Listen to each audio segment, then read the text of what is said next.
All right. So the things that we're going to cover to start purchasing methods, what I call the chart of accounts. It's your accounting string or your information, how you're paying for the goods or service. How to create a requisition, submitting the rec, what is manage requisitions, which by the way is one of my favorites. I should put a little heart there because I really do like it. And then receiving, as Belinda mentioned, receiving is kind of something she would like to really see again. So today we're going to talk specifically about purchase requisitions. The P card and the payment request are different. So purchase requisition is a pre-planned purchase, where the P card is, I can use this purchasing card for these items under 5,000. You can't use it for food or consumables, but there's a lot of things you can use it for. And there is a special training class. Kim Rose handles that. And so if you are handling the purchasing card or getting ready, she'll be the one training, and she is in our office. So she is the one that manages the purchasing card. Payment request, we put a little icon here to say it's a receipt. You've already got the goods. And so you just need to make a payment. And make sure those goods all tally less than $10,000, because $10,000 is a real key that you need us in purchasing. So we're going to cover purchase requisitions.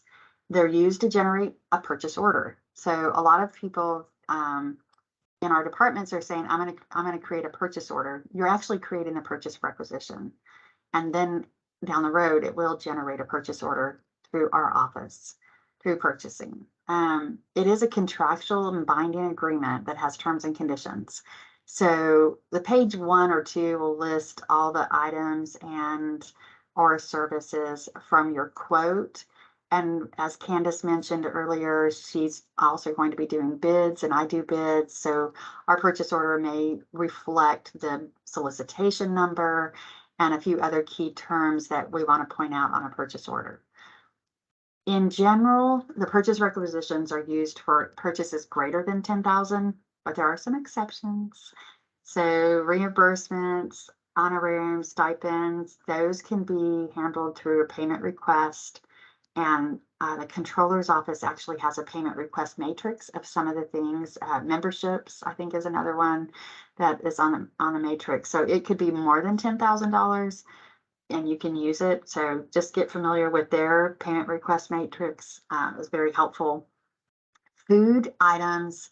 So currently, and I don't think I had anybody here today in housing, but currently housing has been setting up their purchase orders for their fall and spring semesters, and they do it by their event or by their dormitory buildings. They're just all kinds of different ones, and they are less than 10,000, but they have to have the purchase order to make a purchase from Piggly Wiggly or Food Lion or Aramark, depending on what their need is. And so a lot of them can be less than 10,000.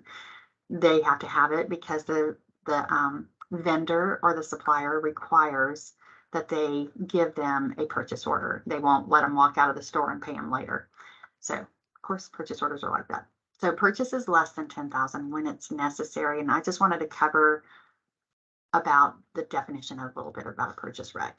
So the supplier requires a purchase order to fulfill the order, or the department requires a purchase order for tracking purposes. So we might have a purchase order for $6,000 and you would like to use that. First, you can't use your P card because it's more than 5.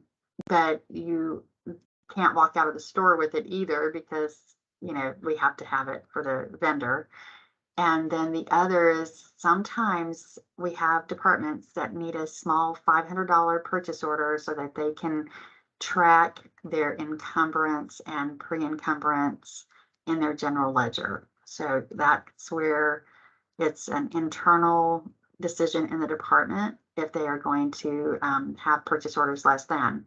We do ask if you're doing a purchase order less than $5,000, especially, to put in comments that purchase order is required for vendor, the vendor requires it, or purchase order is required by the department for tracking purposes, whatever reason. So we're not coming back to you and saying, hey, why don't you use your P card? So we want you to just make sure that we understand, because otherwise we're just having to stop and ask questions that maybe you could identify prior to us getting it.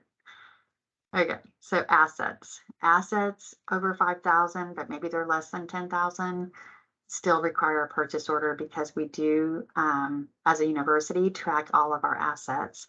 The assets are monitored by our controller's office, and they've given us this definition. It's defined as any item with a total cost of acquisition per unit greater than or equal to 5,000, inclusive of tax, shipping, installation, etc.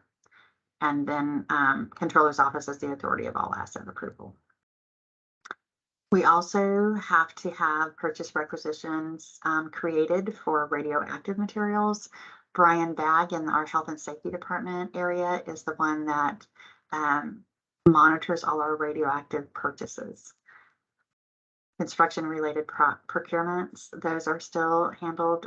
If they're less than 5,000 or less than 10,000, they're still handled with a purchase order. So purchase requisitions are required for those as well. So that's when you need to do purchase recs that are less than 10,000. Okay. Questions about that? I'm going to stop here for a second. Any questions about purchase requisitions? What that means? You're purchasing a good or service, no matter the dollar cost, because if it's less than 10, you have a reason. So we need to make a commitment. The purchase order that is generated by the purchasing department is then sent to a vendor, and the vendor will receive it, and they'll be aware that they're going to have to fulfill an order. Typically, whenever you do your purchase requisition, you've already received a quote from the vendor, and so they already know that you're going to be purchasing, but they are waiting for that purchase order that gives them permission to place the order and fulfill the order. Questions, anybody? Let me keep moving, and then as we go along, you may have some. So I mentioned, and I did this on purpose, but navigation path, main menu, USC. Can you all see this okay, by the way? Can you see my screen? Yes. Okay, great. Because I don't have my little red outline, and I just realized. So I'm like, oh, let me make sure. Okay, thank you. Chart of accounts. So the navigation path is this main menu USC conversion. So when you log into PeopleSoft, it's going to give you a little thing. So I'm going to just actually go live for a second. So if you've never logged into PeopleSoft and you go to the controller's website, they have a login there, or if you just type in your browser in the University of South Carolina browser, PeopleSoft, you can find the login. Or I like to just have this. So in my browser, I type finance.ps.sc.edu, and then you can save it as a link so it's saved up here in one of your important documents. Your login is your login on the computer. So when you come in the mornings and you log in and you enter the password, it's the same login and password here. So mine is saved, and so I'm going to log in.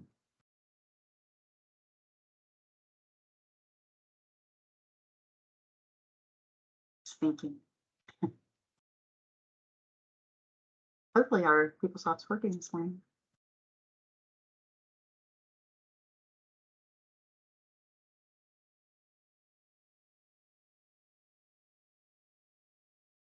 So it defaults to favorites and main menu.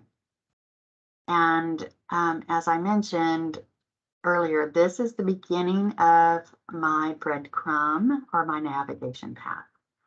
So here I am. To get to chart of accounts, to look at account information, it is USC conversion. So you see all these kind of folders that I have. Depending on the roles that you are assigned in PeopleSoft will generate what folders are here. So depending on, so right now I have the procurement and I have travel and expense, and I can look at grant stuff. I can view a lot of things. I just can't always work a lot of things. The areas that I can work are purchasing and e-procurement. So I have gone to USC conversion, USC chart field mapping. And then USC COA is Chart of Accounts. They abbreviated, so Chart of Accounts Inquiry. And I'm here. And it defaults to the current fiscal year. So now I have my navigation path, just what was showing in the PDF. Okay. So in using this, why do I need it? The navigation path allows you to look up maybe the whole entire chart field, because when you are entering a requisition, you want to know what account am I going to pay for these goods or services. And you're going to need to have the operating unit, department, fund, and class. Those are definite items or columns that you'll need to fill out when you do a requisition. If you're charging against a project, then you're going to need the following three. There's a PC business unit project, and this just it wasn't big enough, but there's an activity. So there is quite a few fields. So each of these rectangular boxes are fields. So there are quite a few fields that have to be filled out. If you happen to know your operating unit, then you can type it in here, and you have your department, you can type it in. And what that does is starts narrowing down the search. And this little magnifying glass is a lookup. And you have to have the entire number to be able to search for that. So as an example, I'm going to let somebody give me their department number or operating unit, whatever you want. So if somebody can give me one. Interactive class. I'll give you one. CL072. All right, and as I start typing, it starts narrowing down the search. See how the 7, so I take the 7 back out and I have a lot. So the 7 starts narrowing it down. I can type the 2, or I can scroll down and click on. So if I type the 2, it just takes it away and shows me that one. And then I can tab over. So you can tab. You just can't go backwards in PeopleSoft. You can't use that big old back arrow up there. It messes it up. So if I did that and I just click search, I would see all these different operating unit is all the same, but I could see all the different department numbers, the fund numbers, class, and there are some projects. So there are some additional fields here. The USC SA is student activities, and IP is for internal projects. So I can scroll down and see all the different accounts for that operating unit. If I want to narrow that down just a little bit, we'll do into one. Oops, I'm in the fund, sorry. And then I can narrow the search even more. Not quite so many, it's just a handful. Nice. So if we're building a requisition and we're in this particular department and we need to know, say we're doing study abroad advisors conference. All right, so I'm going to need this whole line of information. I'm going to need the operating unit, department number, fund number, and class field. If you leave something blank, purchasing gets an alert saying, hey, you have a problem with your account string. And we're going to send it back to you and say, hey, you need to fix this. Unless it's like the class field, sometimes we'll pop in the number. Somehow that seems to be the most popular field that gets missed. So if you can be cognizant of capturing all the fields that you need. Okay, so chart of accounts, just you want to have that before you begin your requisition. So if your boss says, here's the operating unit and department number, and then you come back and say, well, which one do we want? And they give you the name of like the study abroad, and then you say, okay, well, there's only one, so I know I need to use this one. But if there's a couple of choices, you still need guidance. Don't be afraid to ask your boss or the accounting person in your area which one that you need to be using. So have that in front of you before you start. Okay, so I mentioned here kind of how to find it. So I'm not going to go through my little instructions. So creating a requisition, that's why you guys are here today. How do I create a requisition? So the navigation path for that is main menu, e-procurement, requisition. And when you come and land, we say this, landing on this page, there are two things that you can do here. One is if you're purchasing a Dell item, you can use the Dell punch out. But if you're just, in most cases, we're just purchasing other goods or services.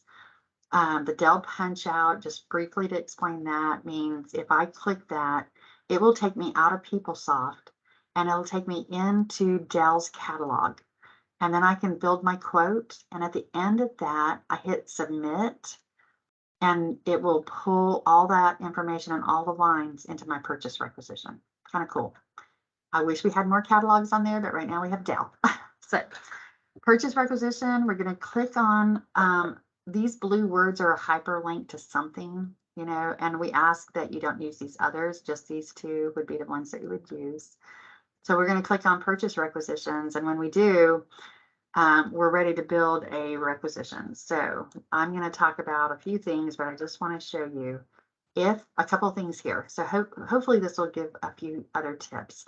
I'm here and I kind of want to leave this open. So I'm going to open a new window. It's to my right and it's just below the burgundy bar and it says new window. And if you'll notice up here at the top, I now have two windows that I can toggle, but it still says the same thing. So it just opened up a second window here. But now if I want to, I can open up a new one with new things. So I can come here to the e-procurement and to requisition. So I'm navigating my path in PeopleSoft. So years ago, Mac helped me a little bit because I was lost. I was lost for a while, you know. So he told me, he goes, Lana, it's kind of like being on a road map. You know, you're taking a trip from here to Missouri and you need to know how to get there. So you're navigating from, you know, Lexington, South Carolina to my little hometown for my sister in Missouri. And it just gives me the path. And I'm like, okay, I get it now. So I'm trying to get from point A to point B.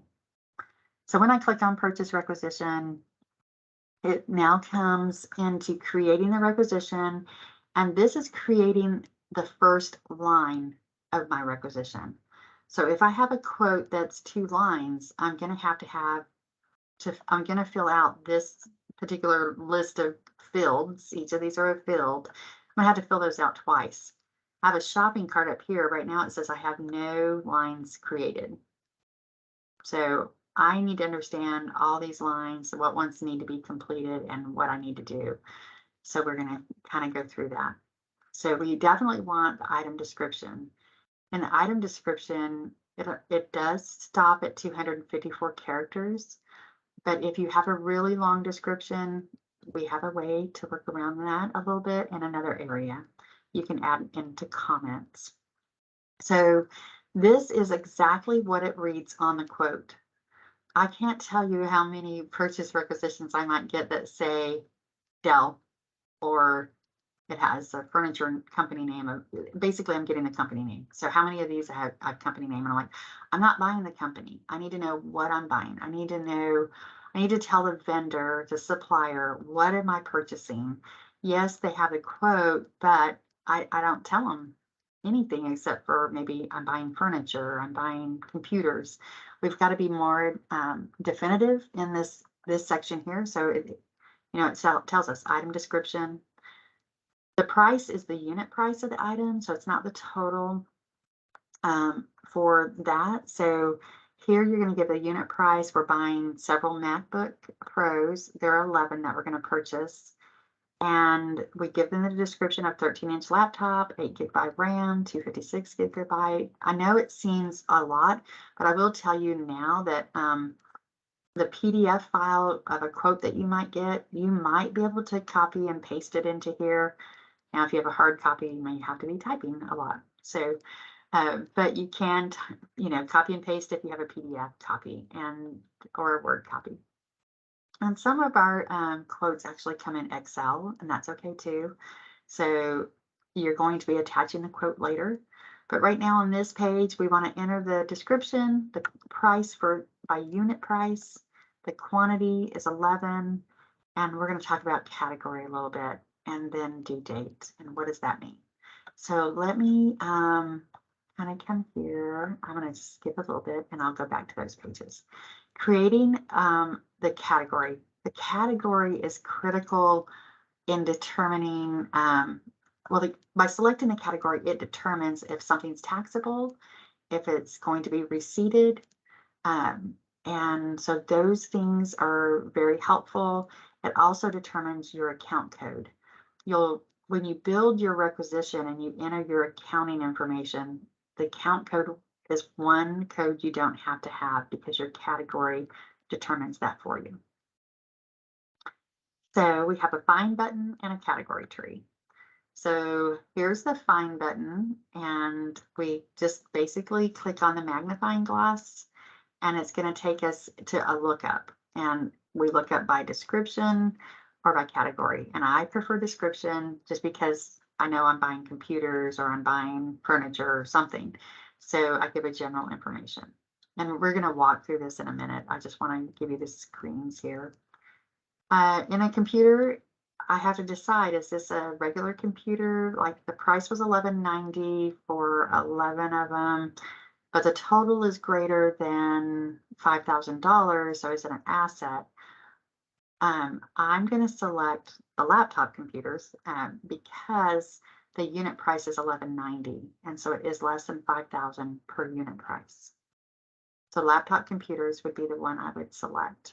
And what happens is when I click on the name or this number, and I click on one of these two fields or columns, so that will pull that number into your requisition. The other is category lookup. And if I decide to not use description and I use category, then it's going to give me this nice long tree that has all these choices. And I can be purchasing construction or clothing. Is it building and facilities? If I'm in the athletic department, it has its unique little sections. Am I doing advertising, technology? Well, we're doing technology and telecommunications, so we would choose that one because we're buying laptops. When I click that technology, telecommunications, it then has other choices. So it has all these subfolders and a computer hardware, and it is less than $5,000 per unit price. So I chose that one. And then when I clicked it on, then it has these subfolders. So we put a big note here in red. Do not click the link in all caps, as these are catalog names. Just select the mixed cases. So that's, you want to drill down until you get to here. So let you look at that. So we're going to just build this requisition. Now, when we were live, before the pandemic, we have a training room up there, and we would be with you while you were walking through your work example and test. So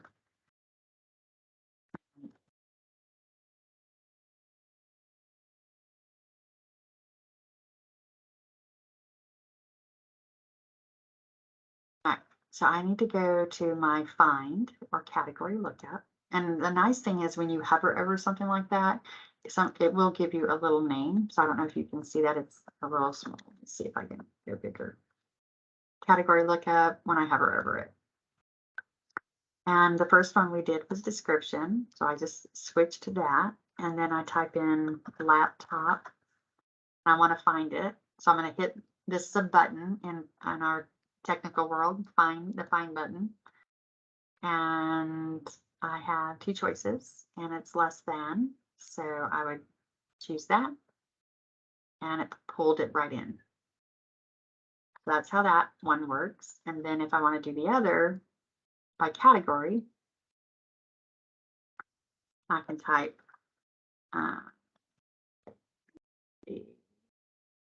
and if I just do part of the word, didn't like me, computer.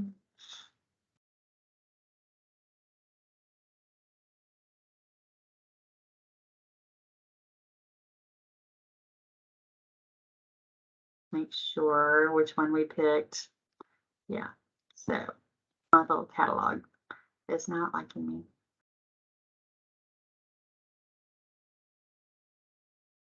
So if I didn't know my catalog, I could hit the find button and have 419, and it allows me to view 100. So I could always come through here and, oh, vehicles, I don't need those. Audio, visual. Now we're finally in technology. So like, okay. I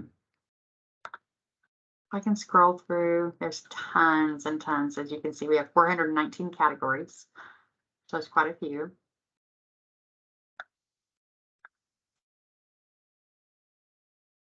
I prefer the description. Now you can see why. But if you are like looking to see what might work for your purchase, truly you're welcome to do something like this. So to search through.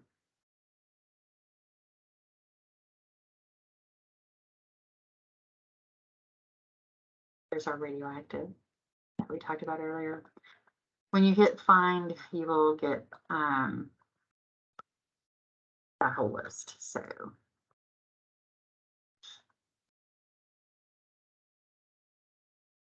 all right, so we're under the asset. So if this price was $6,000, then I would need the asset one. And again, that's because it's over 5,000.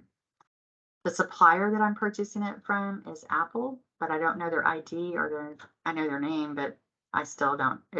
I need to know their ID number. So I'm going to come into this lookup as well, and I'll type in Apple, and you'll see all the lovely things that have been added since we created that PowerPoint.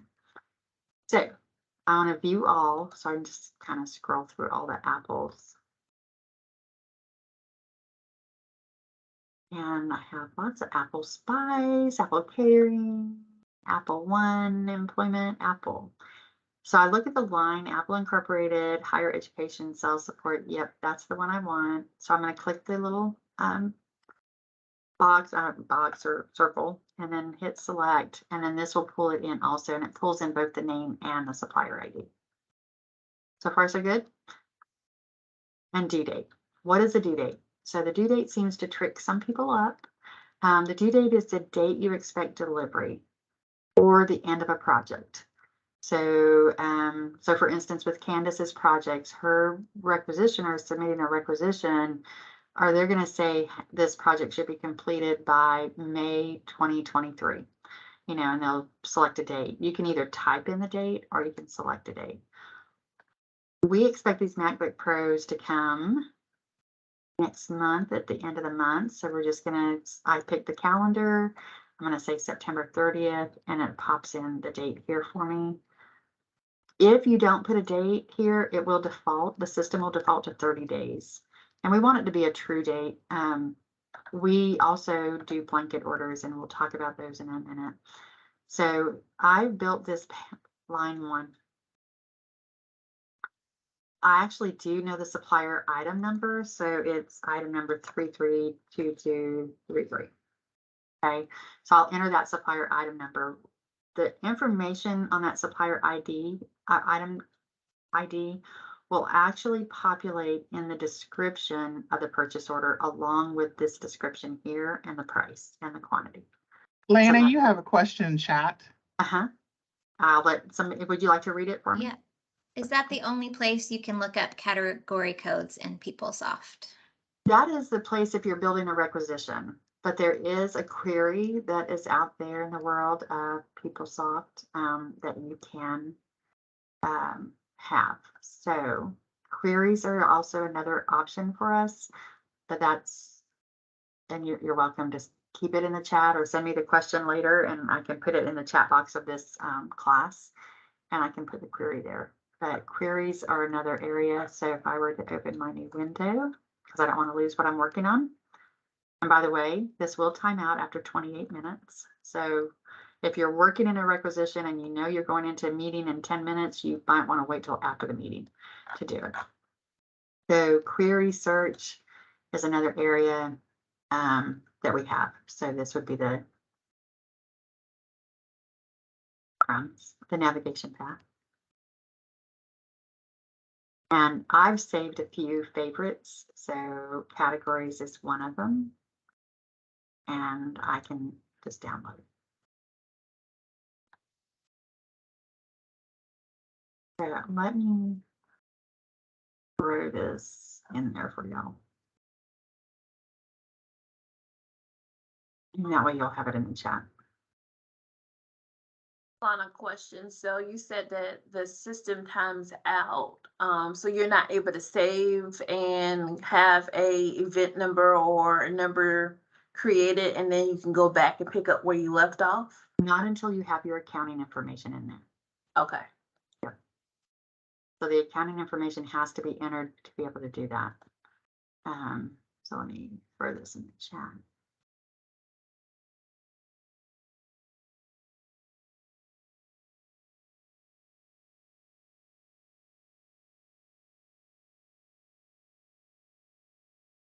It's gonna be fun to read.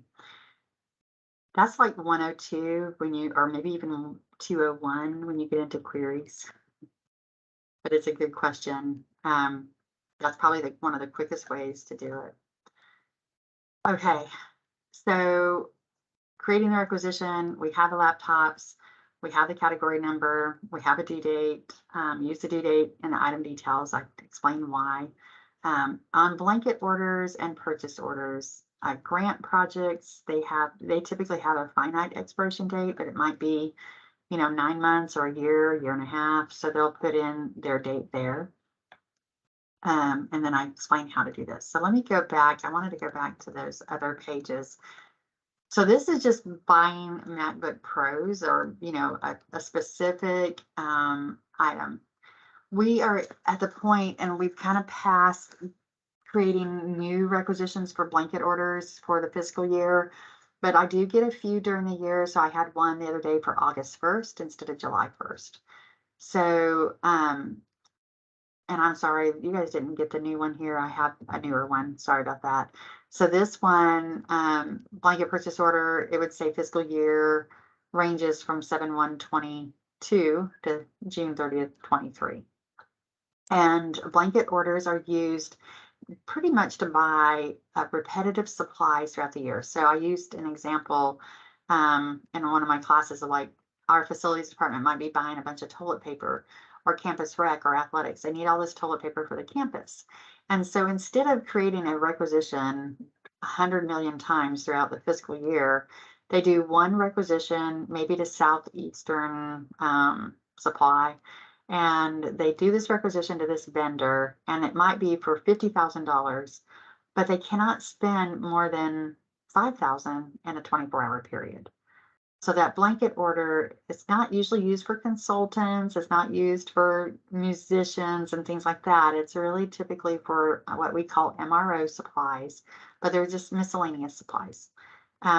We do use them for athletics, or maybe for our equestrian for vet shots, and we do have also blanket orders for nursing and for some medical clinics where we're buying test tubes and vaccines, and so we do have some blanket orders like that as well. So they're not all limited to just gadgets and widgets, but for the most part they are gadgets and widgets. And I do get the blanket orders I mentioned earlier for housing, for their food, but it's not a true blanket order. It's just a requisition to purchase order for a period of time. And so they do put an end date. And for them, right now, they're running through May 10th or something of 2023 for their blanket orders for food for the campus. But most of those are under $10,000, and they're just needing to track it. And instead of doing a bunch of payment requests, the blanket order has worked best for them. So what the blanket order can do also versus the payment request, where housing could do all those food ones as a payment request, typically not Food Line or to Piggly Wiggly, but for maybe Aramark, they could do that. And their blanket order allows them to submit one requisition, and then it goes through the approvers one time, and then it comes to purchasing one time. The repetitive would be entering every receipt, but it doesn't have to be reapproved by anybody else except for the person entering the receipt. Hits OK, save. So that saves a lot of approval routing and time if you have that blanket order. if in question, you have questions about blanket orders, we can look at, your purchase individually and determine if that would be an appropriate method. Also, just in a blanket order, sometimes if I mentioned to you, we use Aramark, Food Lion, Piggly Wiggly, they're sharing the wealth between multiple vendors. It's not just one vendor. So that's also very important, not to just have one particular vendor. So you want to share the wealth amongst others. Occasionally, you'll have created a requisition. We've sent out the purchase order to the vendor, and then somebody says, can you add 2 more laptops to that order? And you can either edit the current requisition and create a new line, or if it's in a new fiscal year, like July of next year, then you would create a requisition and just say CO to PO. That gets a little tricky, and that's also something we're glad to help you with when you get there. Bids or solicitations, we do have a supplier name called To Be Bid by Purchasing, and it has a supplier ID. We do ask that you put your estimated amount of that cost in your field that has the amount. Any blanket order project or to be bid, this is where my exception quantity would be only 1. And I'm going to go back to my requisition. Now I'm going to create a second line. So let me check this one out. And let's go back here. Let me just create. I'm going to go back and create a new one. So if I were doing a blanket order or a project, and so I'll just, maybe I just need labor to install flooring at Burrow. And then the price of that labor is $6,500. Quantity of 1. I happen to know the category, so I'll just type it in, because when you start learning, you don't have to look it up every time. You can do that. My vendor said that they'll have it ready for me by October 1st. So I can type it, or I can go to the calendar. I don't remember the supplier ID, but I know their name. We're going to search for the vendor. It's Bonnets, and I know they have a couple. These others are old. I need the Columbia one. And how do I know it's Bonnets Inc.? Because I have their quote, and their quote tells me it's Bonnets Inc. So I select that one, and it populated them. I'm going to add that to the cart. Okay, so now this takes me to line 2. If I want to create a second line, I do not. So I'm going to go to checkout. And here I can see my description, and maybe I have a typo. So if I click that on, it'll take me right back into the line. Maybe I just want to add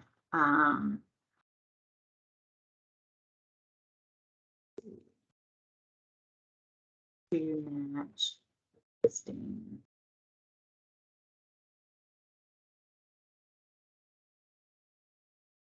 That's very nice. Existing. And I'd have to apply it again, so it will save those changes. And I'm on this page. So now there is no item ID number because this one is labor. So there's no manufacturer or supplier ID.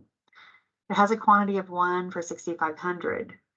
I'm going to pay them maybe 2 payments, one in August and one in September, or maybe September and October.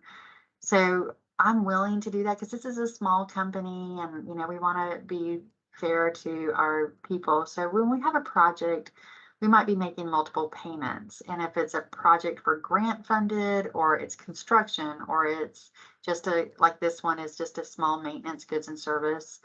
So I have a quantity of 1. That means I can only receive 1 time, 1 payment can be made, only just 1. So there is this special little box right here that says amount only. And when I click that on, I'm going to get a message and it says the quantity will be set to 1 per amount only line. The system's going to reprice this. As long as it's 1, that's fine. Because if you had a quantity of 6, then you don't want to check that. So quantity of 1, always check the amount only box. What this allows is now if I need to make multiple payments, I can draw down from this amount. Otherwise, I can only draw down from the quantity. So once I made 1 payment or I receipted 1 time, then there's nothing else. And if I'm only paying $3,200 for the month of September and the balance would be paid in October, I wouldn't be able to unless that box is checked. So it's really important. Also, I will tell you that if you don't check that box, then purchasing receives an alert saying, hey, you have a requisition with a line of 1. Is that okay? And then we have to look at every requisition that has a quantity of 1 without that box checked. So if we look at it and say, we could deny the requisition or we can flip it and change it.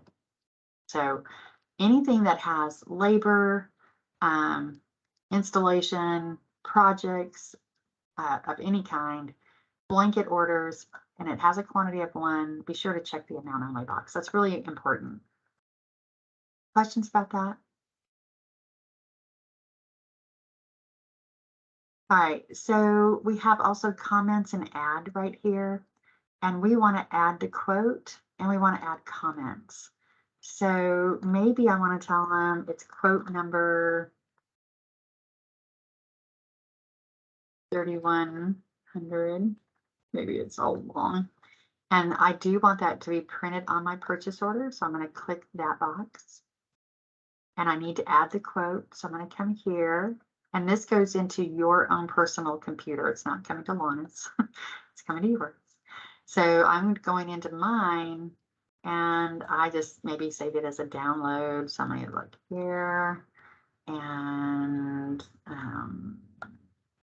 I'll just use this one. Pretend it's Bonnet's quote. And it will pull it here. It also tells me who entered it and the date and time to the nth second. And it has my name of my quote. We would like you to check send a supplier if it's a quote. And the reason why is even though we're giving the name, we're typing exactly what it says, but we want all that to match and validate that the vendor can say, oh, yes, I gave this quote. Because maybe you held the quote for 25 days and they've moved on to 100 other projects. So we want to make sure that we check that box and then we say, okay. When we do, this little area right here that was blank, it now has little squiggle lines is what we call it. If I hover over it, it says edit comments and attachments. So I could click it back on, or I could click the word edit and it'll take me back into this section. So if I need to add another comment, maybe I need to say, I have been working with Candace. Please assign to her. I'm not going to check any boxes because I don't want that to show on my thing. Candace is in purchasing. I've been working with Candace and Lana. Please assign to one of them. And that would actually be visible to purchasing and allow our administrative staff to say, oh, this needs to go to Candace or Lana, not to Amy or Mac, so they've been helping this person. So we have the squiggly lines telling me there's something in writing. And I know this is really small, but that's a little paper clip. And that tells me and you that there's an attachment. Kind of cool, huh? Y'all are having a great time, I know. Okay. Requisition. All right, we haven't even got to the accounting part. We haven't done a few other things on here. We're going to.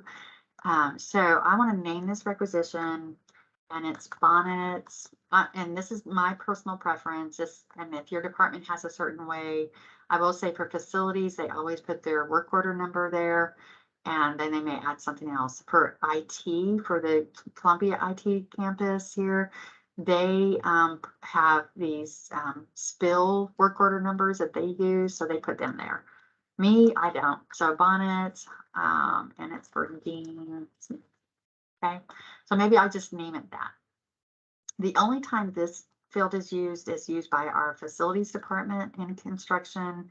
When they're using their work order system, they'll put their FM work order number here if it's related to a particular account number. So that's nothing that any of us need to worry about. Candace, you'll see that later in some of the requisitions that come. So here I am. I still need to expand. So I'm going to talk to you about this little lovely gray arrow. This arrow here, if I hover on it, it says show ship to and accounting. So when you're typing in your requisition and you're on this page, you might forget and might want to remember. So make a note somewhere that this little gray arrow is really important. And it opened up my ship to. So it's going to be shipped to my address. And maybe I don't want it. Maybe I did build this requisition for, somebody in Corel. I can change that if I wanted to. But we're going to leave it as me. So ship to labor, and maybe I'll add my number so that this information right here, attention to, does print on the purchase order. This also is on the purchase requisition / purchase order, so that it will provide, this information will provide the address on the purchase order. All right. Below all this, I'm just looking, freight, ship, yeah, okay. So this is defaulted in the system. This is correct. My due date's again here, and maybe that isn't the right date. Maybe it's supposed to be October 15th or 14th. We'll go October 14th. So I can change it here. And if I were to go back to the line, it would be changed on the line as well. So that just is another place you can change it. Accounting lines. This is where you want to do all that chart build stuff. So you don't really see it here, but you do see the merchandise amount. So let's look at chart build, the tab 2. And here, I mentioned earlier, your category will default the account code. Here it is for labor, 52070. But I do need to fill out operating, department, fund, class. And then if it were a project, I would fill out business unit, project, and activity fields. So there's 3. On occasion, our grants might have a cost share where they're splitting the cost with another agency, but that's not too often. I will say we used it during the pandemic just to share, to track all our cost on the pandemic spend. But for now, the most important are these fields right here. And then again, grants or projects, you'll have these additional 3 fields. All right, I'm just going to come back in here and show you that when I clicked on the description, it updated my due date. That's great. Okay, so I wanted to show you that it did work.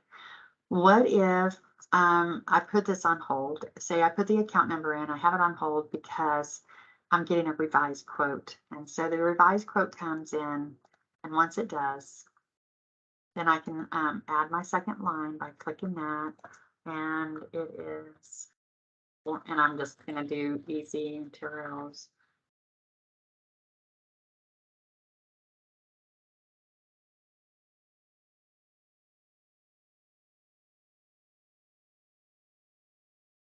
And the price for the material, 4,500, quantity of 1 again.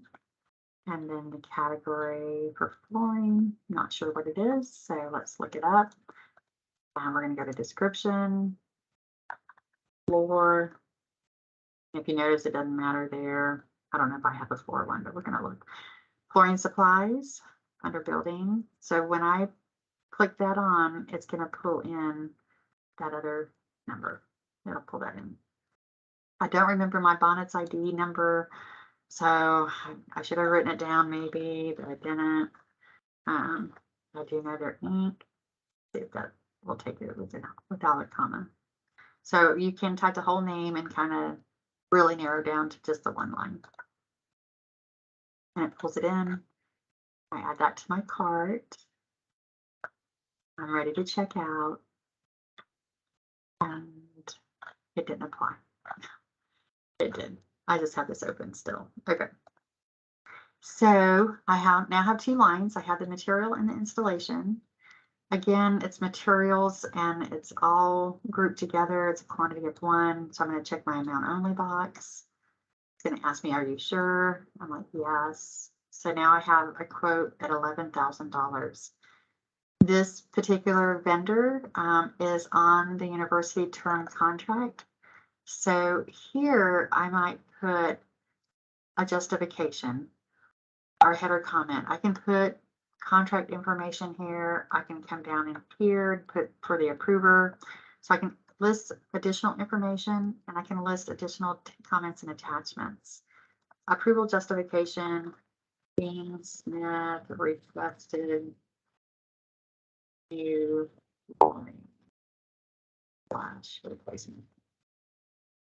So that might be just so the approvers can see that's some note that you want to type in here. This is something that we can see as well. And we can see all of it as purchasing department. We can see everything that you're typing there. And then here I might have USC fixed price bid contract number. I don't know what it is, 3214. And I'm also going to display that on the purchase order. So I check that box because we want to identify to the vendor that we have a particular contract that they put on their quote. They're referring to it. So all this information that we're typing here is from the quote. I could have put it also in the line because there was enough room, or I could have put it on the comments here. So you have several places that you can make sure to enter all your information. All good so far. However, now I have two lines. I still don't have my accounting information. I can manually enter it on each line, or I can select all. And I love this. This is beautiful. This is like, yay. And I hit mass change, which is to my far right. And now I can come in and I can enter the chart field one time.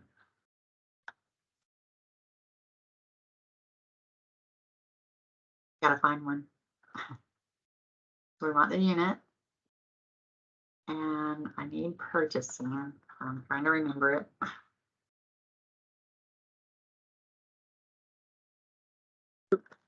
CL.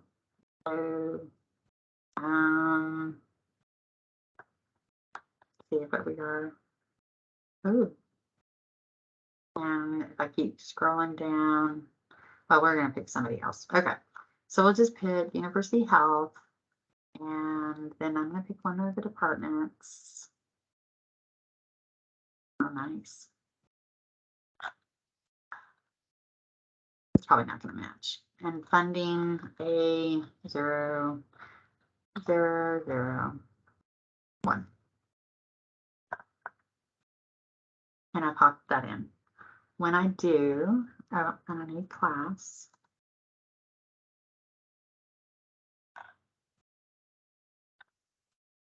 Pick student services. If this were all correct from us looking earlier at the the matrix in the USC conversion, and you say okay, it actually says, do you want to put it on all lines?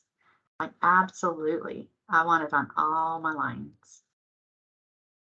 So now if I were to look at this and I open it up and I look at my second chart build tab, it's all saved.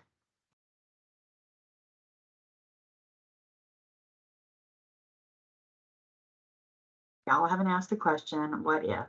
What if there are two chart builds, say, for this line? I can add a second chart build line, and maybe the cost is 50-50, but I can split it. So you can do that as well. So I could do 50 and the other 50. And you see how it automatically split that? And I can go to my chart build and then enter the chart build information. We're going to take a pause.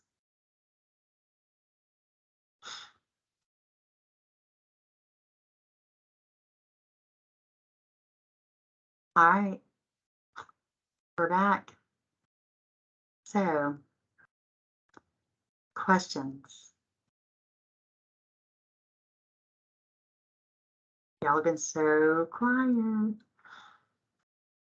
So when can you sole source it and when do you have to put it out for bid? Oh, you're asking the tough questions. Okay, great. So that's procurement number 301. No, I'm just kidding. Sole source and a bid. So if in doubt, we put it out for bid. Okay. Sole source is that there's only one company. We did a webinar in March and another one in May where I covered sole sources. So that information is on our website under the toolbox. So if you go to our purchasing.sc.edu, go to the toolbox it's on the left-hand side of our page, and then you'll see where it has training or webinars and classes and stuff that we've done. But that is a popular question. Sole sources are only one company.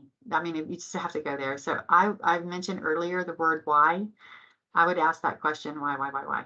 I think I currently have about 10 sole sources on my bench, and I'm asking a lot of whys. And I know it drives our professors crazy, and it drives our end users crazy that are submitting the rec. But if it's not real clear, then we have to ask. Otherwise, it may just be quicker to put it out for bid and do a 10-day turnaround.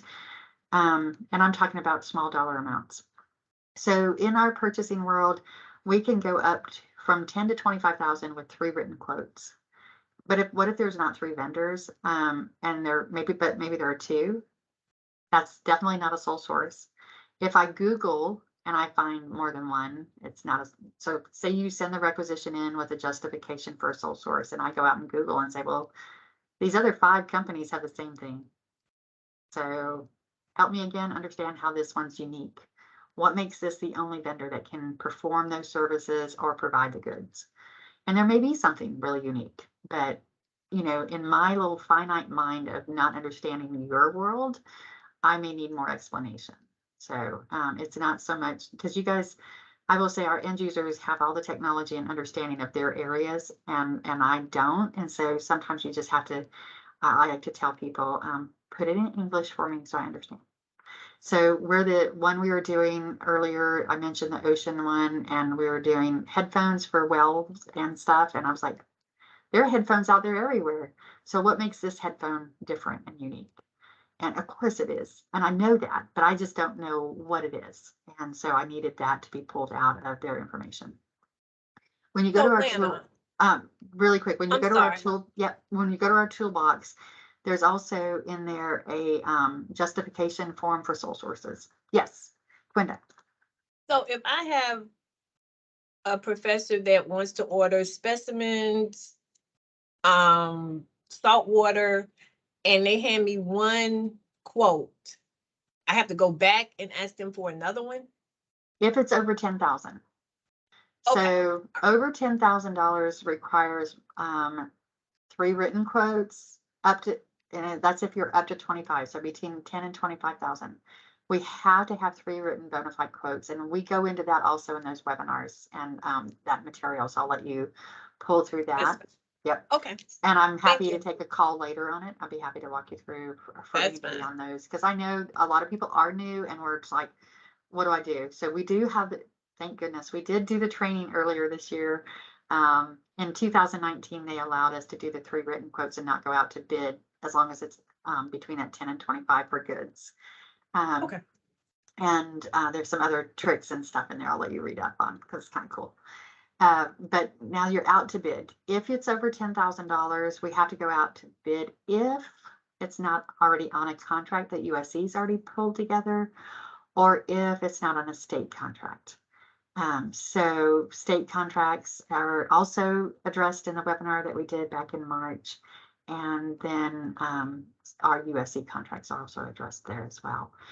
I would definitely look and become familiar with any state or especially USC contracts.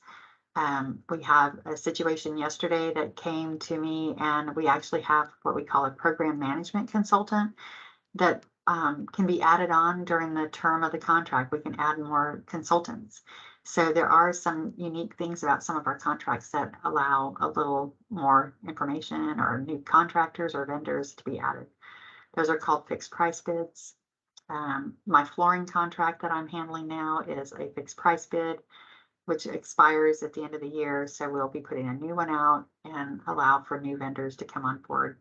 Though they could have come on board during the term of 5 years, but we didn't have any new ones added that I know of.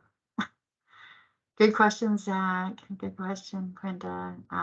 Others on that? I know I'm kind of deflecting you over to the purchasing toolbox. And I'm happy to stay on the line afterwards if you have some particular situations, and I can certainly address those. Do you Well, know that how ha- long? Oh, sorry.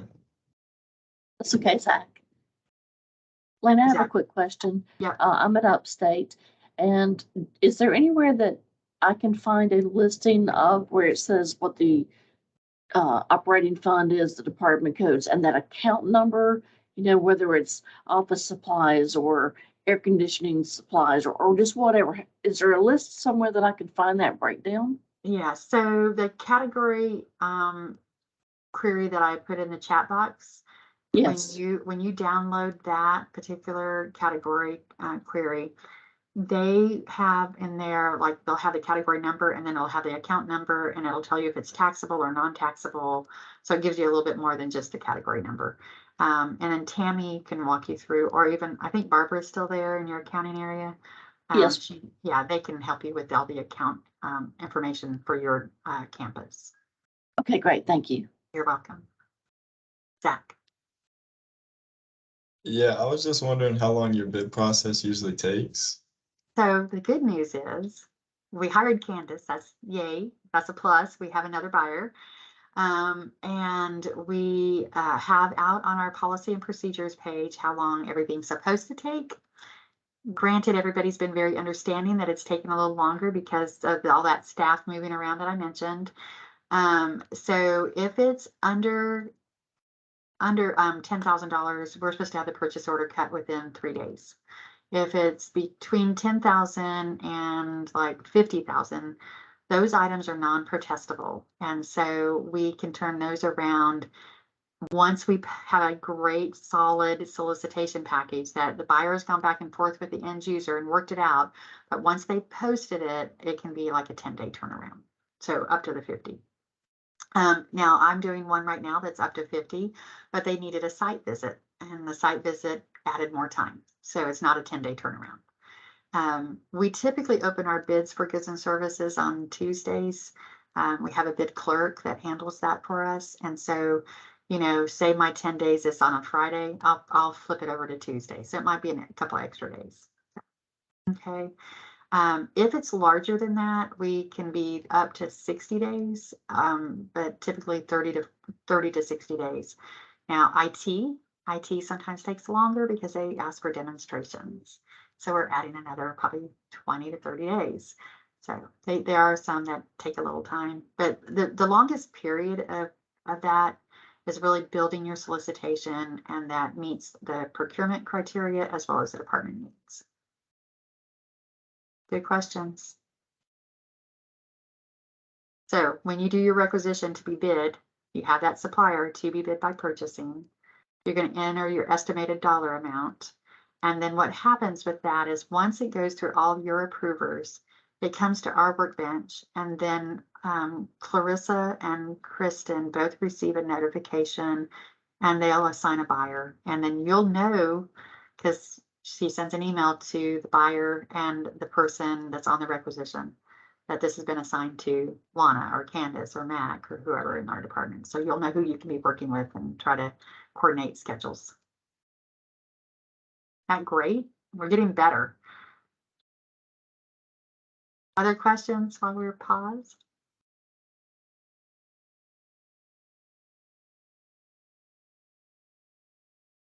All right, let's keep moving then.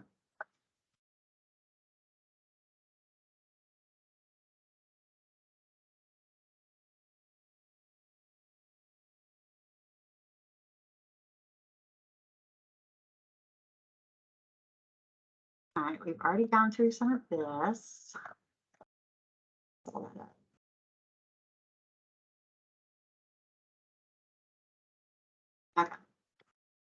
So we talked about naming the requisition. We can add lines. We can even edit the quantity. We can add comments, attachments. You can change that ship to location if you needed to. This is where you also add your chart field. We've talked about that. And then I mentioned the justification for approval. So those are all things that you're going to look at in building your requisition. All right. So I mentioned comments where we added the quote number and then we added a note to assign to Candace or Lana.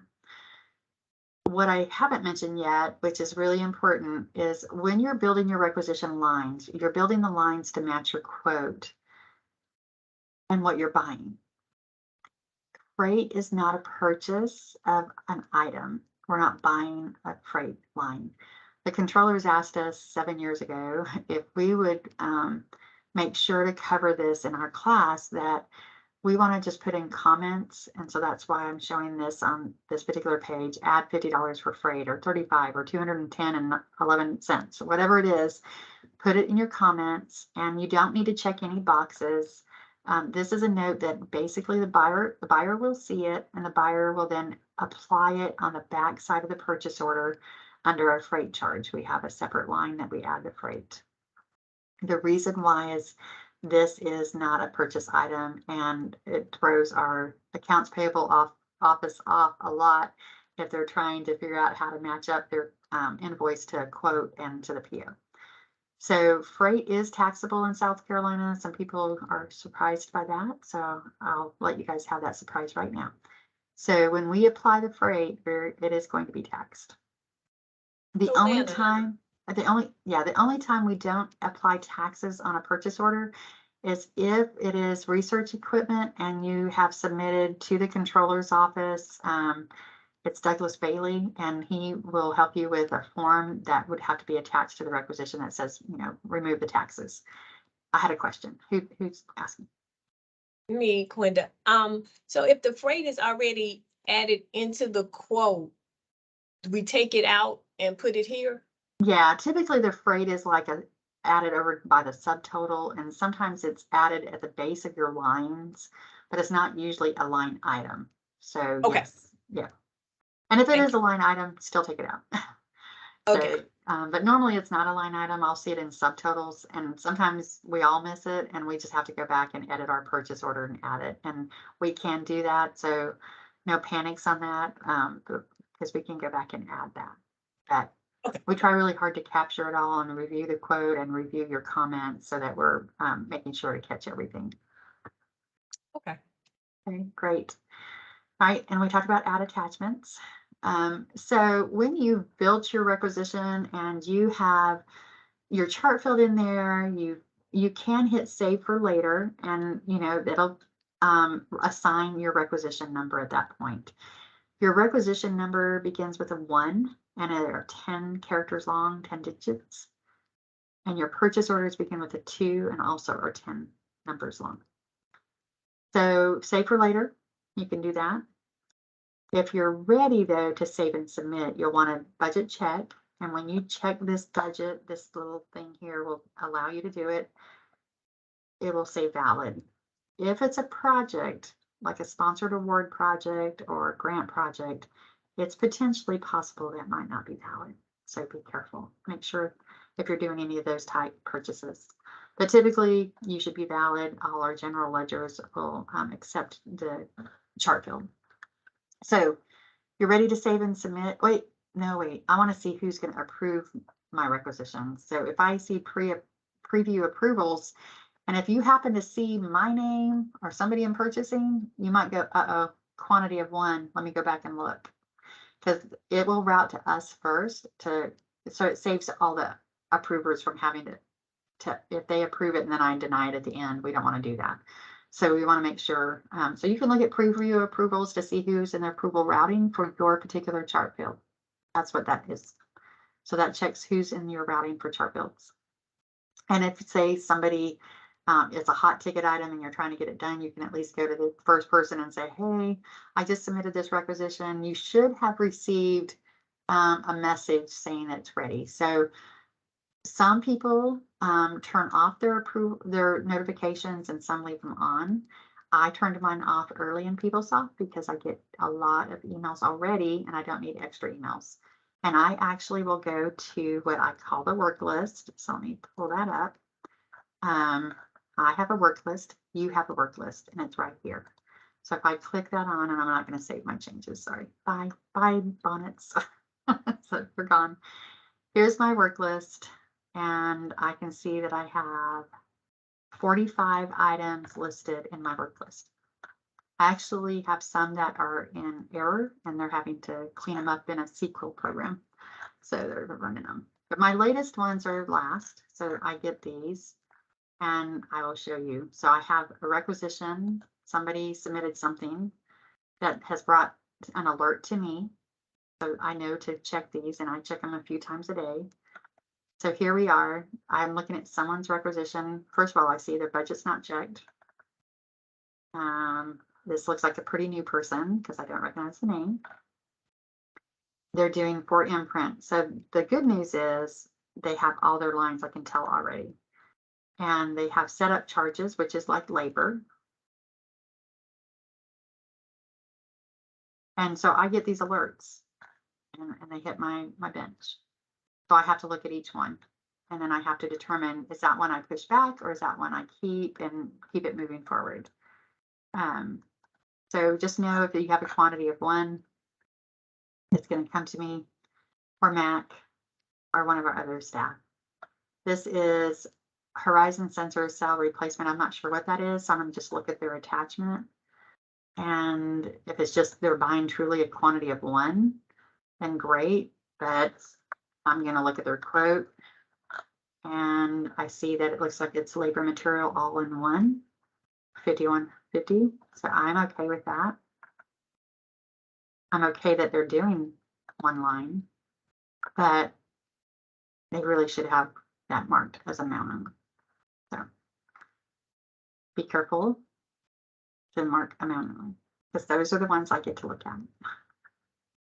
Okay. So let's go back. We want to submit, we want to save and submit. We're excited, we did it. And when we did, we get a requisition number. The requisition number is something that you want to retain. But if, is there anybody that's done requisitions and I can pull up for you, maybe something that you've done? And I can get your user ID? Anyone? Does that include Dell? Your requester ID, what you sign in the morning. No, but like if we've done a purchase request for Dell, can you look, can you do that? Yeah. Oh, yeah, it's Pamela L. So when I do, it pops up her name. If I didn't have the L, it might have had a couple of others. So I can either do a search for all time and eternity of PeopleSoft, or I can put a date range in here. So let's just go back to July 1 and just so we don't get too many. Maybe we'll, or maybe I need more. Okay, Pamela. It would probably be April. Okay. Well, we'll just hit search then. All right, so you have two. And I'm not sure which one's Dell, but I'm gonna guess that maybe one of these two are.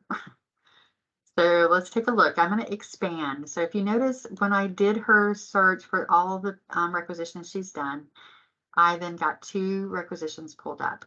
There's an expand section, and this is why I love this page. So this expand section tells me everything I want to know about this requisition. The requisition, not all about the PO. This is her Dell. 5 lines, nice. Okay. So if I wanted to know, this was business unit as the USCO one, and all this is off centered a little bit. The date of the requisition entered was on 5/24. That's the date it was entered. It's in a complete state because our fiscal year ended, and so all requisitions in fiscal year 22 are completed, but not the purchase order necessarily, just the requisition. Purchase orders roll over into the new fiscal year if it hasn't been completely paid out. Even if it's just 1 penny, it'll roll. And then this is the total of the whole amount. So if I want to look at who her approvers were for this particular requisition, click this and patiently wait because people stop sometimes it's slow. And I can see Stacy Lynn Fitz did line 1, then line 2, Stacy. So it goes through the lines and then line 3, 4. So only one approver. That's a rare, but occasionally we have that. Usually there's 2 approvers on a requisition. So the good news is you entered it on 5/24 and Stacy approved it on 5/24 at 10:47. So most likely it was assigned to a buyer. So what happens after the last approval? It goes to our purchasing work list. Not my personal one, but there's another work list. So I'm curious as an end user, I'm like, well, who got my requisition? So like what buyer? So I go to purchase order and I actually can see the PO number, Warren Ziegler, PO date. Oh my gosh, everything got turned around the same day. That's impressive. So you entered the requisition, approvers approved it, Warren received it, and Warren issued the PO the same day. That's our 1 to 3 day turnaround. Actually, it's better because it was 0 days. So that's awesome. Love to see that. And then if I want to look at all 5 lines, I could hit view all, or I can do the button here. Or this actually has a drop down to a 5 and I can go to the 5th line. So, yeah. Don't be afraid to look around and navigate through your stuff. So Warren had it and it's been dispatched, so it's not complete. So I'm just going to take that PO number.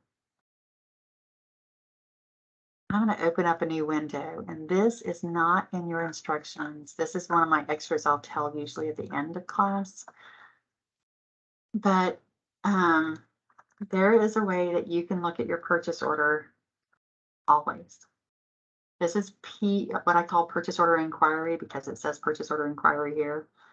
So this navigation path is main menu purchasing, purchase orders,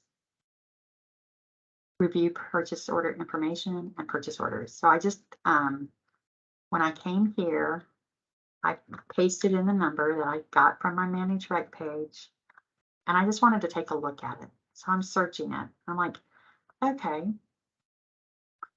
Yeah, looks like we've received it because it's got a 0 balance, but PO hasn't closed yet. So if I want to, any of these are like links to a new page. So I'm going to just do document status because this also has a lifespan. So Manage Requisition had a lifespan. This has a lifespan.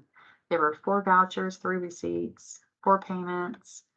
If I click on any of those, it'll just navigate me to only those. Or I can look at all of them at one shot and I can hit through all. I can see vouchers, receipt, payment, voucher, receipt, payment, voucher, receipt, payment. Awesome. So the receipt begins with a number 3. Payments begin with either a 5 or a 6. And vouchers are the invoice number on the invoice. So if I were looking at the payment, let's look at the last one. It was just made yesterday. I just saw that 8/9. So it was created 8/8, paid 8/9. So this should be closing, this PO should be closing in the next month. Here it is, payment, accounting date, payment date. Isn't that great? You can do that from here, or you can do it. Let's get back to your purchase Manage Rec. We're going to go back to Manage Requisitions. And we're going to look at this again. So if I wanted to, I can see the receipts. There are the 3 that you entered or that were entered. I go back to the page. I can look at the invoices. So we receive the invoices when they go to accounts payable and they enter them in the system. It converts it to what they call a voucher. So just so you know, those words are basically interchangeable to my world. So we have 5. Nice.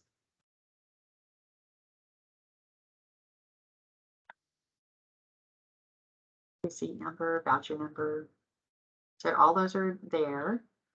And then if I wanted to look at payments, I can look at payments here as well. So don't be afraid to use this page. You can look at everything there. Payment, payment, and the third one hasn't shown up here on your page yet because it's not all finalized yet. But it will. The other thing on that page, just to go back to really quick, I noticed here the payment method is ACH, so they have direct deposit. But if it were by check, it would say, I think it does say check.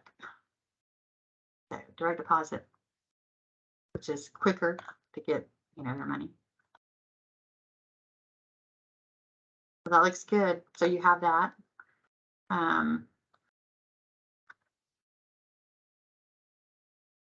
And then just to look at, we'll see if Miss Bridget has entered in this week. So if I wanted a range, let's just take that.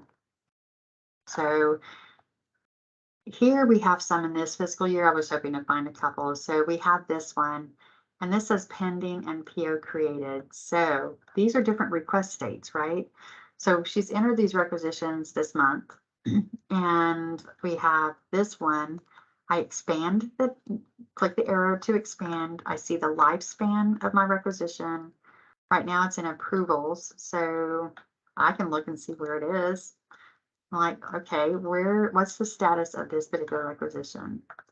So we're waiting for approver number 2 and a category approver because it's over 50,000 and it's IT, it requires a third approver. If it's an asset, it's going to have an asset approver. So your approvals do change depending on what you're purchasing as well. And it's determined by your category. So don't forget that category is really important. All right. Once that approval hits, it'll come into, like I said, our purchasing mailbox. And once it's assigned, then it says PO created. So this particular one, Southern Light Rail, has my description. I can see the amount. I can see the supplier. It's only one line. I'm just curious who has this one. Warren Ziegler. He's had it, and you know the dollar amount's not that much, so I wonder if there's a problem, right? So this, if we're a 1 to 3 day turnaround, he might be working with the end user because they have a question. Maybe the quote was forgotten. Maybe there's no email address. So there are things that sometimes we'll reach back out to you, and it's really sweet when y'all are so cute because sometimes, like, I've worked with somebody a long time and I was like, can I get that quote? And they go, oh my gosh, I'm so sorry, because they just forgot to attach it to their rec. So it happens. And we can, you know, we'll just reach out and work with you.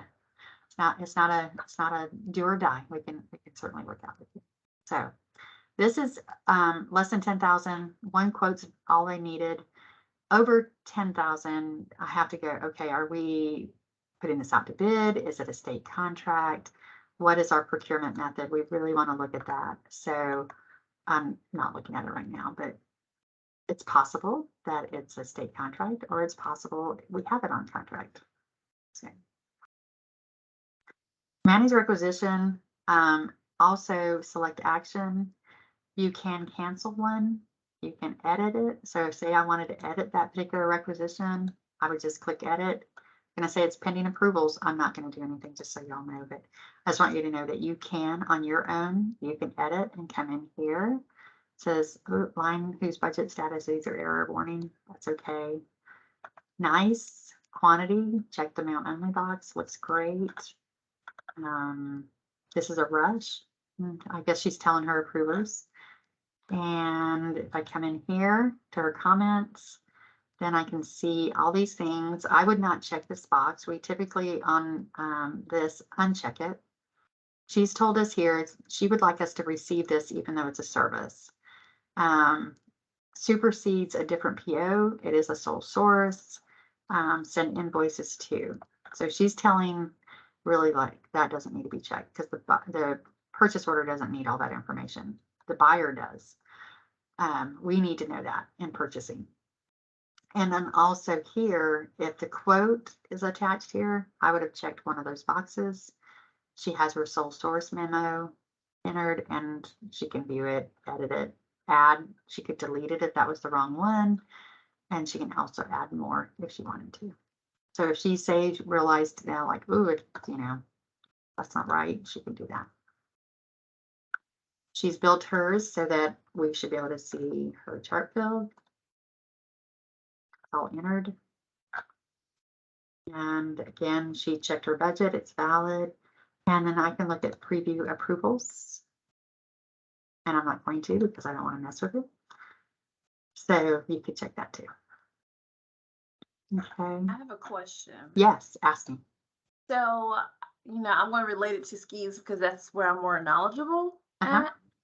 So I got a question. So like if we're punching out from our state contract, if we're buying something from a state contract, is there a way to punch out? And also how are state contract or, from MMO's contracts, how are they reference of knowing that this has been procured from a statewide term contract? They attend our training classes.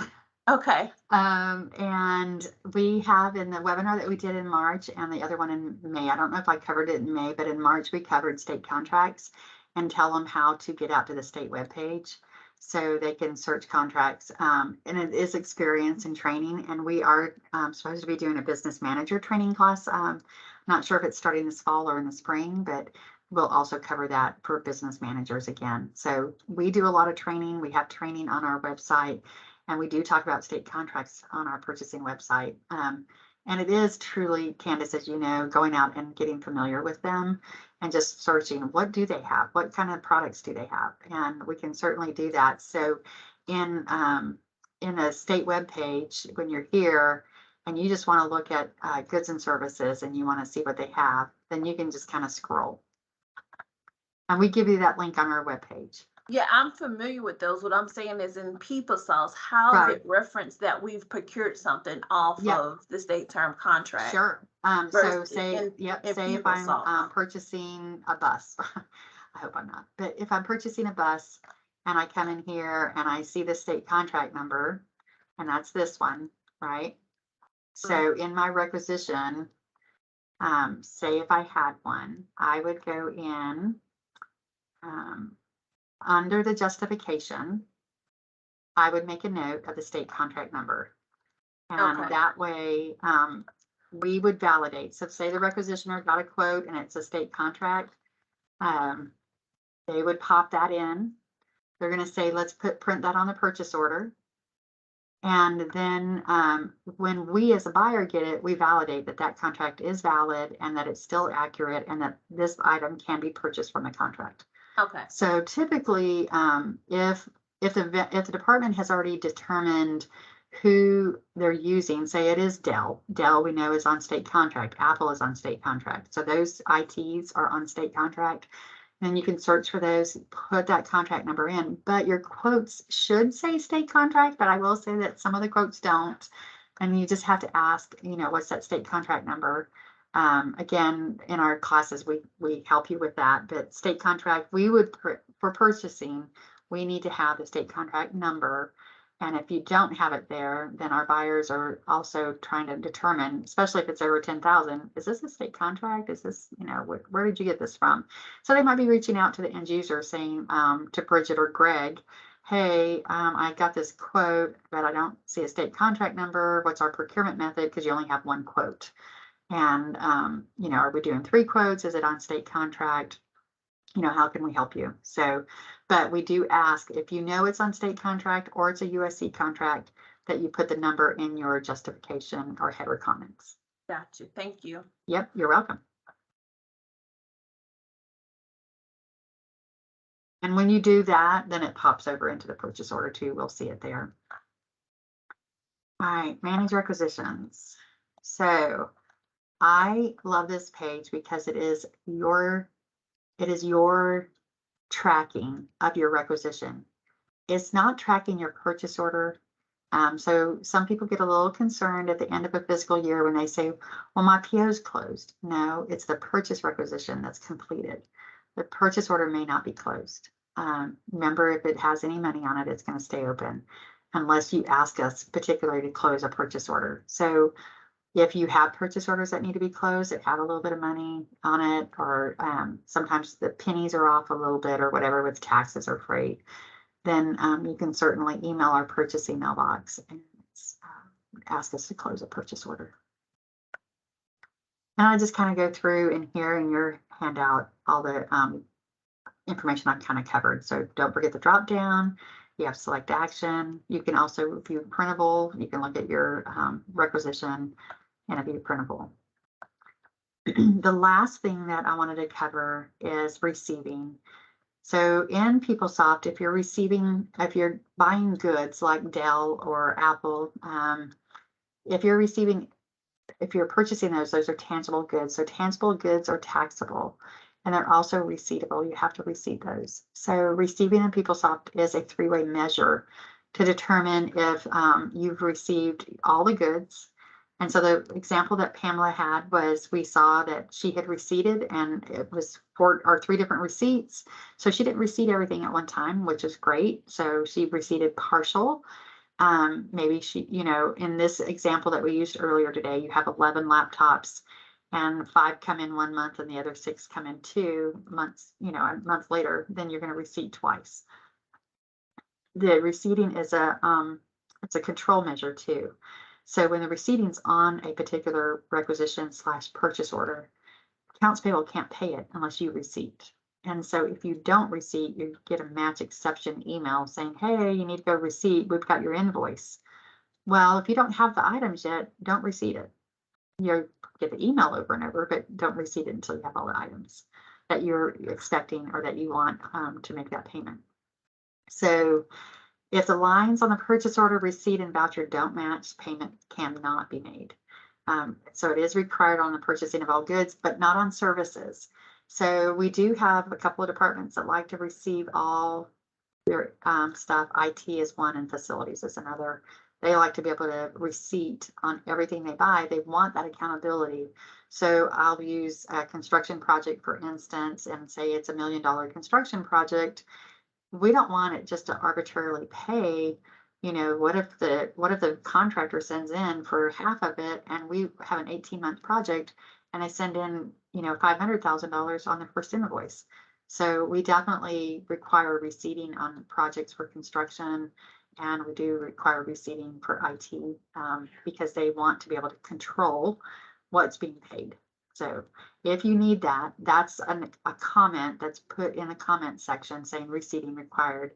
If you remember the one we just looked at a minute ago, Bridget had all her comments and it said receipting required, sole source. It had, send all her invoices to her. So she has that. A purchase order, when it is printed and it goes to the vendor, the purchase order does state that all invoices go to accounts payable. And we give the hard address as well as their email address. So if I'm ever asked as a buyer, where do invoices go? Because this one says to send it to athletics, or this one says to send it to engineering. I'm like, we have one address that it needs to go to.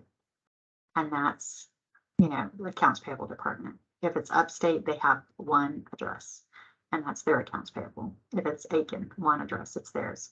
But our purchase orders are going to say 1600 Hampton Street in the accounts payable department. And the reason I kind of stress that a little bit is because if I'm buying from Dell and I tell them, oh, send me the invoice, then they start sending you all invoices for the entire university.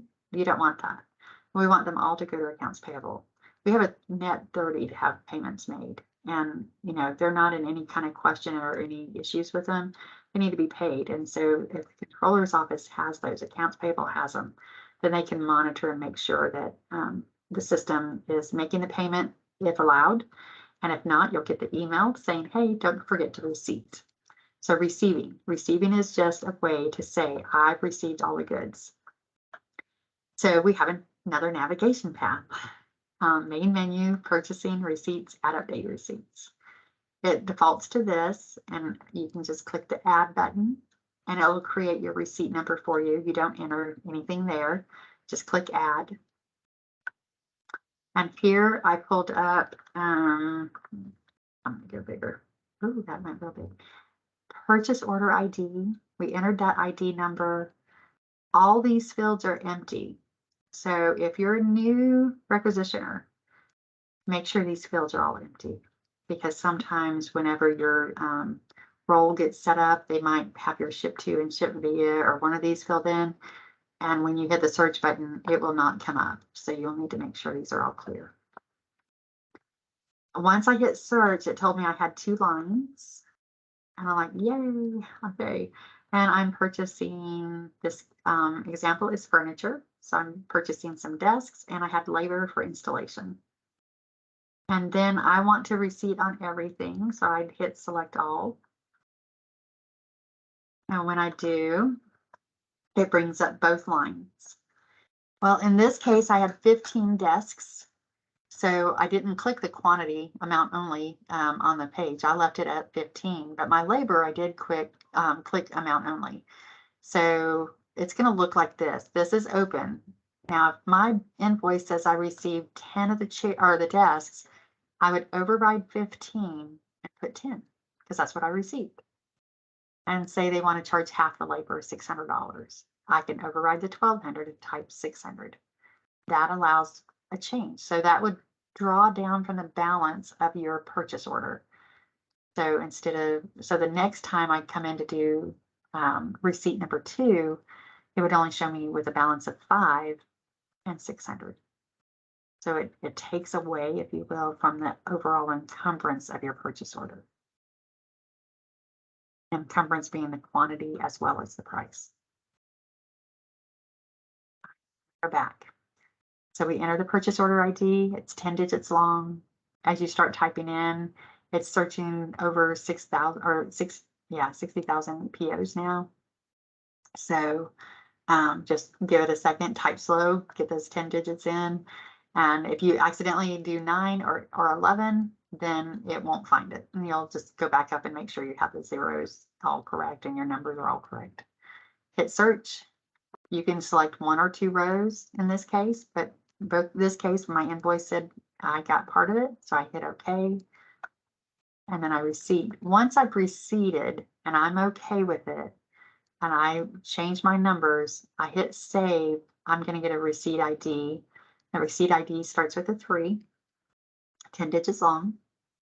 If I want to have the attached invoice, I can attach it here, header, comments, and attachments.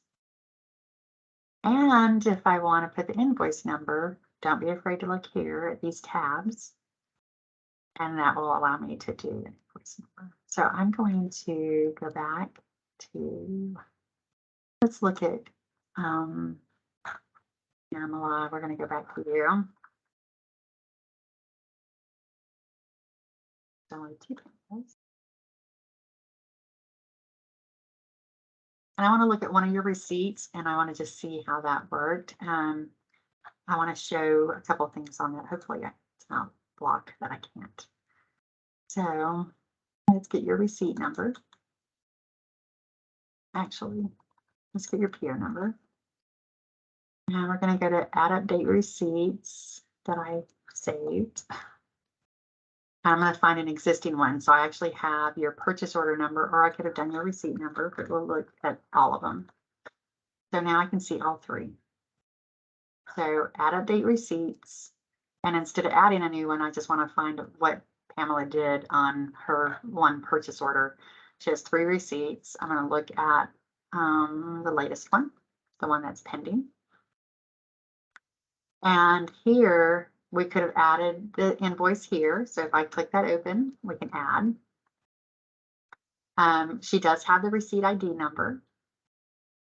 This says receipt status fully received. It is only for the receipt you're working on. It doesn't mean the purchase order is fully received. It just means that particular receipt. If I wanted to cancel the whole receipt, say I decided, no, wait, I'm not ready, I can just hit that. If this were multiple lines, this has X on each line, and I could always cancel a line. And then optional input allows me, if I wanted to enter the number, I could do that, and I would hit save. And what that does, and the reason I did this, is if I want to download into a spreadsheet, I can always look at it too. I'm not going to save this, by the way.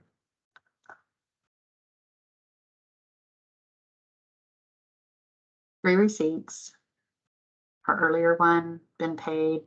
Again, I could put the invoice number. I can come back. Right now, you can come back and do that, you know, because you can always add and save. I wouldn't probably at this point because you have that one pending payment. So I would probably wouldn't touch anything and let it pay itself. Add update receipts. I come in. Oops. We're going to add update receipts. If I had, I'm going to use her PO number and I want to show you what happens. In her case, it's fully receipted, so I should get nothing. I have nothing. If I haven't typed everything in, I can search, maybe that's my PO. So here I have multiple, and if I wanted to receipt lines 1 and 2, I can click those. Maybe I got those items. Maybe I only got 2 each. I could override and put 2 and 2. And then I can hit save. And that would create a receipt. So now I've created a receipt. This is going to throw the department off because they're going to say, what? And I will come back and change that. So I don't like it. Shame on me for doing it. So I'm going to cancel that. It says canceling cannot be reversed. That's great because I don't want to throw the department off. So that's canceled, gone, nothing. Okay. So all is well there. Don't be afraid to look. The header, like here. Optional input, again, the invoice number could have been added. Now, Belinda, was it you that had questions on receipting? And does anybody have questions on receipting? It was me. Okay. Any questions? So you can receive for amount or quantity. I'm sorry, repeat. Yep, you can receive for amount or quantity. So in this example, I can receipt a quantity and I can receipt amount.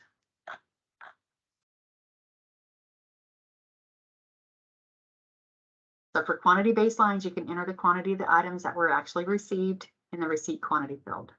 For amount baselines, you can enter the dollar amount. So if this were a blanket order and I was buying all that toilet paper I mentioned earlier today, and the amount of the purchase order is $50,000, but my invoice is only for 1,000, I would come in and wipe out the 50,000 and type in 1,000 because that's what I received. And then the next time I came in to create another receipt for that company, it would say my balance is 49,000. I no longer have 50. So that's the beauty of this. It just draws down from what you created and what you've entered as a receipt. So Here's a question. Yeah. I had a few issues with receipting the other day, but I think I didn't check receipt by amount. She thinks. This is from Tashia. Okay. So when you say receipt by amount, on the actual receipt itself or in the purchase order, purchase order.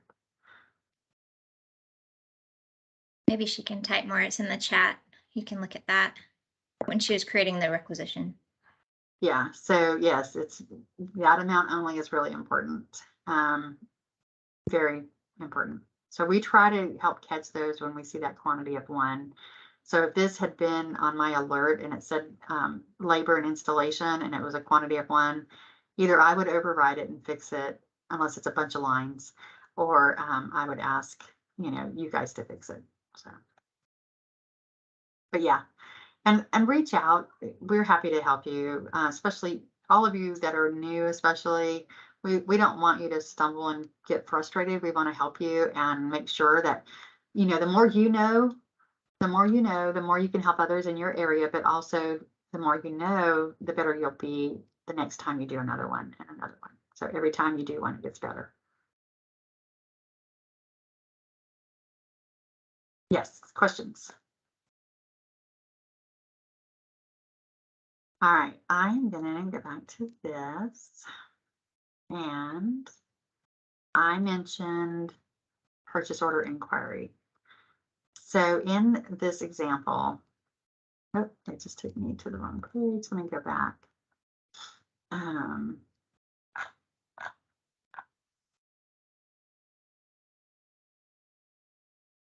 let's find a PO number that will help y'all.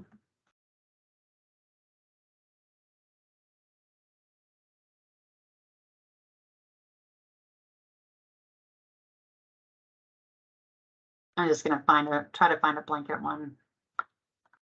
Okay, July.